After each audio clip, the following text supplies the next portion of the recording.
ECOM 3313, Lecture 9, Quarter Wave Transformer Matching.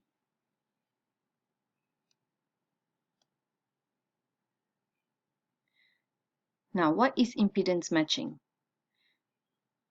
Impedance matching is one portion of a circuit to another is an immensely important part of microwave engineering. So, additional circuitry between the two parts of the original circuit may be needed to achieve this matching. So, if you want to match the load and also the transmission line, you have to add some circuit, an additional circuit between the two parts. So, why is impedance matching so important? Number one, because maximum power is delivered to a load only when the transmission line is matched at both the load and also the source ends. So if you want a maximum power to be delivered, you have to make sure that your transmission line and also your load is matched. Number two, more signal power is going to be able to be transferred to the load. So when you have a proper matched transmission line and also load, signal power is going to be transferred to the load, which increase the sensitivity of the device. Number three, we want to avoid reflection as much as possible. So as we have learned before, reflection that happens at the load should be minimized in order for you to have a maximum power transfer. And the amount of power that is being reflected back can also damage some equipment such as the amplifiers. So we want to avoid this as much as possible. Now, factors that influence the choice of the matching network. So when you want to match the network, we want the design to be as simple as possible. So that is number one, the first factor. Number two, usually for an impedance match, it would be much easier if you focus only at one frequency. Because usually if you want to match at a wide bandwidth, it is going to be difficult. So we only focus at one frequency. And last but not least, we want to make the matching network to be easily adjustable. Now, there are three methods where you can apply for impedance matching. So the first one is the L networks. Number two is single stub tuners, where you are going to use shunt stub. And number three is quarter wave transformer. So today we are going to learn on quarter wave transformer first.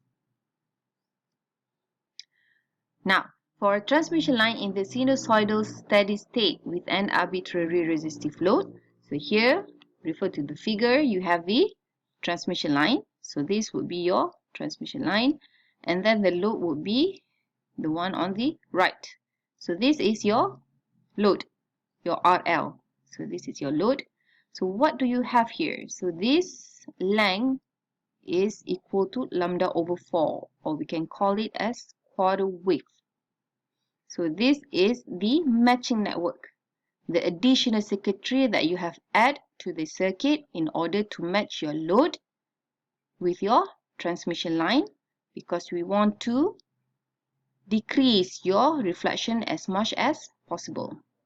So as we have learned before, if your network is not matched, meaning that if your load is not matched to your transmission line, your reflection coefficient would be very high.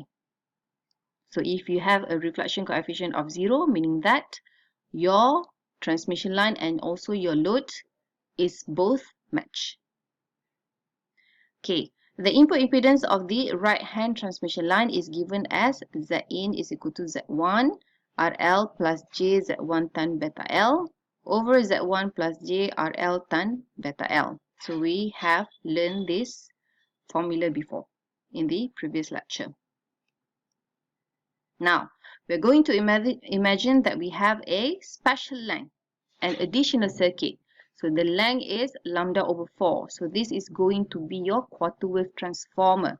So this result is an interesting characteristic of transmission line that are exactly lambda over 4 long, quarter wave long.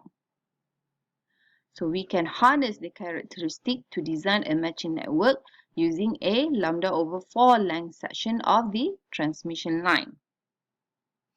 So to see this clearer, okay, now refer to the figure. So here you have a patch antenna. Okay, so the patch antenna is going to be your load, and then you have the 50 ohm feed line. So this 50 ohm feed line is your transmission line. So between these two, you have the quarter wave transformer. Why do we have the quarter wave transformer here? Because we are trying to match your load with your transmission line. Okay, these are another example, so a real one. So you have the two patch antennas here. The first one on the left, you have the feed line and also the square patch, and the one on the right, you have the feed line, and then here you have the QWT, which is your quarter wave transformer, and also your square patch. So here you know that the first one, the first antenna, which is on the left hand side, is matched because you don't have the quarter wave transformer, whereas the one on the right hand side does have the quarter wave transformer because the load and also the transmission line are not matched.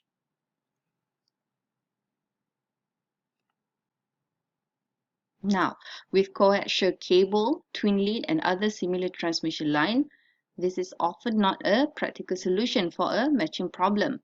However, you can use this simple equation here, Z1 is equal to Z0 RL for strip line and also microstrip. Adjusting the characteristic impedance would be as simple as varying the width of the trace. So consequently, QWT or quarter wave transformer find wide use in this application. And last but not least, you can also find the fractional bandwidth by using the following equation.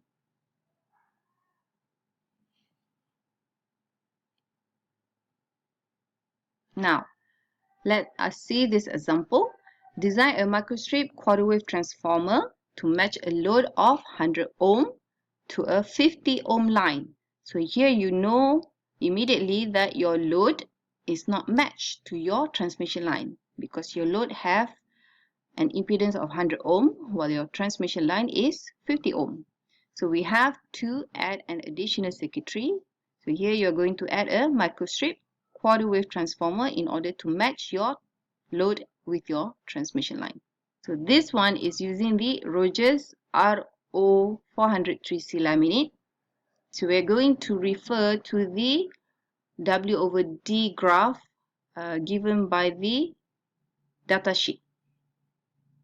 So estimate the fractional bandwidth under the constraint that no more than 1% of the incident power is being reflected. So assume F0 is equal to 5 GHz.